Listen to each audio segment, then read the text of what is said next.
Winning Time, huge Yeah. show, or at least we thought it was, on HBO Max, is now canceled after 2 seasons. Timeline was not happy. I am not happy, but I think a lot of people that have been, a little bit visible on what is going on with Winning Time, and especially like we had said earlier, referencing the writer's strike, that things were looking a little bit bleak for the show. And I believe one of I'm not sure if it was the show writer or one of the head writers of Winning Time ended up saying, hey, glad that you guys are all enjoying it, but please keep watching. We are in risk of losing the show and there not being a season 3. And lo and behold, we do not have a season 3. The show ended on Sunday night with the series finale. Yeah, man. I'm going to keep it real. Born and bred Laker fan all my life. Parents were Laker fans. Dad passed on the Magic fandom to me. Grew up seeing Magic just around the city, owning everything, Starbucks, TGI Fridays, anything in between. I watched 2 episodes. It was like, this show is not good. You couldn't do it? I couldn't do it, man. And everyone's like, yo, how are you not watching it? I'm going to try to tap back in now that it's over. I think that's terrible of me. But yeah, it wasn't a good show to me. And it's like, I don't know if it's because it's like a period piece and like, I saw a lot of the feedback from Jerry West and people who actually lived it, and they were like, it's not accurate, and that they hated it. And that shit means a lot. But yeah, I just didn't enjoy the show, and I think a show like that is probably mad expensive. I know it's mad expensive. I see some of the BTS stuff, and they had like a cameraman on roller skates jumping off a ramp. I was like, this shit looks crazy. It looked, Hey, honestly, they need to put out a BTS documentary on that shit, because the way they were shooting them scenes, I was like, damn, that is some intense shit. But yeah, I'm pretty sure that shit was mad expensive. It's a period piece, so you got to get all the clothing and all that shit together. And it just wasn't hidden, man. Like, to me, it just wasn't really like that compelling. And that's a compelling ass story, I think. If you're going to take liberties like as you did, then y'all need to go full throttle and really be showing the dark, seedy underworld of a basketball franchise. But they kind of glossed it over, made it a little too comedic at some points, for what I saw at least.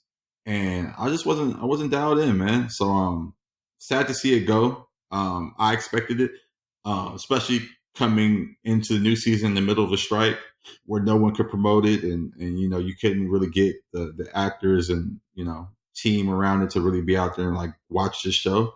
Yeah, man, and the ratings were terrible for all the outcry on Twitter. You guys weren't watching it.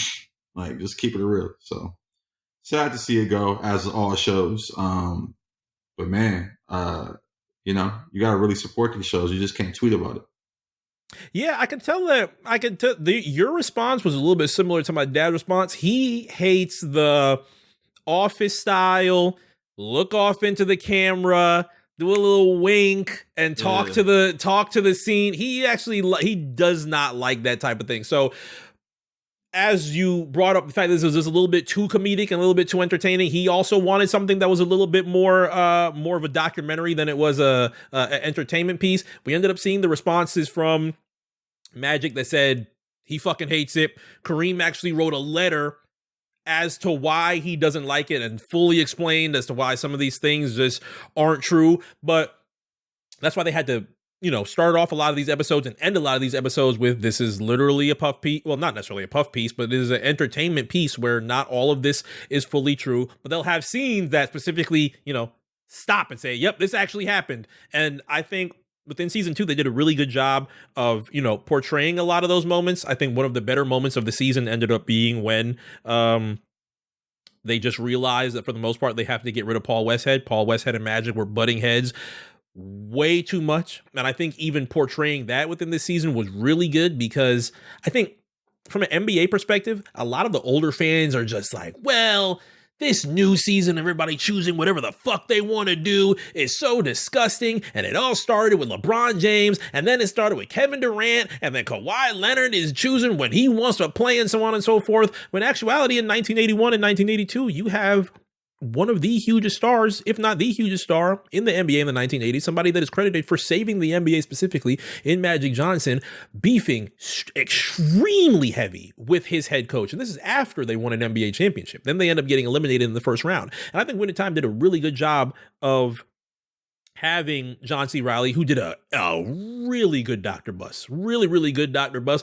So, okay, we got to get rid of you. It's now Pat Riley's time. And they literally winged it at the press conference with him, Pat, Jerry West. I think that's one of the better moments. And, you know, I've seen Quincy Isaiah's Twitter as of recent. He retweeted somebody sending him a little bit of hug and support. I can't really see Quincy Isaiah without unseeing Magic Johnson now. He did a really good job. A lot of the people that they had set within the cast felt really good. Pat Riley was a great Pat Riley.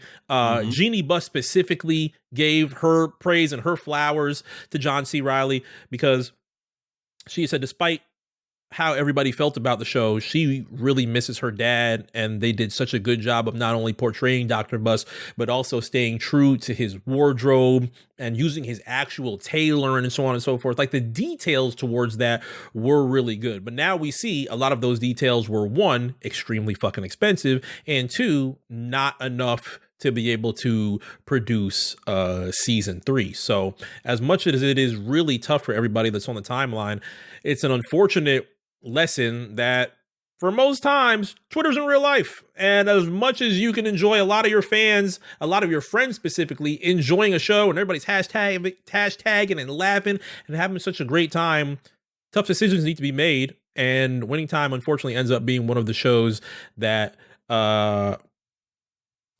I guess it's tough to try to say have its legs cut from underneath it, because from a Laker fan's perspective, I would assume you wanted to see so much more of that. Like, the season is literally ending on the 1984 Celtics championship, the entire TD Garden rushing the floor, huge 7-game series between them. And it's like, man, you're ending Winning Time on a Celtics title. That fucking sucks. So people wanted to see the 85 title. People wanted to see the back-to-back. People wanted to see something that they teased in season 1, the literal first episode of Magic getting HIV. People wanted to see that. And then I don't think that it would have went as far as having a young Shaq and a young Kobe and start portraying who's going to play Kobe, who's going to play Shaq. I don't think that they really had that portion of the show planned as of just yet, but I'm sure people would have loved to see it. But unfortunately, you know, unless some other company or place ends up taking it and buying it, we're not going to be able to see it. So it's a tough lesson. No, it's tough, man. I think, you know, these type of shows, and not even these type of shows, these type of moments you want to see in show form. I think all the things you just listed out, up to the Kobe and Shaq shit, like, I want to see that. I want to see that story. I think just to, you know, your father's point and a ton of other people, I just want like a real dramatic version of that rather than like this comedic Office style, mockumentary style that they went for. I think it just kind of missed the mark a little bit. But you know what I will say, the kid that played Magic absolutely looks like Magic. It kind of looks like me too. So I probably will check it out at some point. But yeah, man, it's sad to see it go. I think any show in this climate, just during this strike, that's, you know, getting cut from underneath it, you can't help but wonder, would it be picked up if there wasn't a strike going on? And I just chalk it up to just bad timing and just, you know, just a terrible time in the creative Hollywood space at the moment. Yeah, absolutely. I mean, I've seen they was pile driving the shit out of, who was it, Drew Barrymore in the past couple of days. Saying she was about to come. She was about to bring her talk show back, and she was like, "Guys, I don't know. I got to throw my hands up. I don't know what we can do with this strike. I mean, I'm just gonna come back." And they were like, "What the fuck?" And then she was just like, "All right. I'm gonna stop the talk show."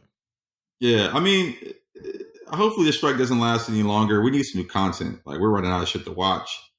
All these little documentaries ain't really hitting. It's a barren space. I was just talking to someone the other day, and they're like, "When do you think it's going to end?" I'm like, "Oh, this shit's about to end right before the holidays, because they want people right back shooting shit right after the holidays. Like, I can't see this going into the top of the year. We need content. We just need things to watch, and like, I think they're running out of stuff, and like, things aren't getting the best promotion. They're not getting the best runway to succeed. And a little bit of I think is a little bit of this is strategy on the studio's part. I think there's a lot of shit that they paid for that they're like, how can we not give this the best chance possible? But I also think at some point that's going to run out, and they got to start getting that advertising money, and you're not going to get it with 90 Day Fiance. Yeah, absolutely not.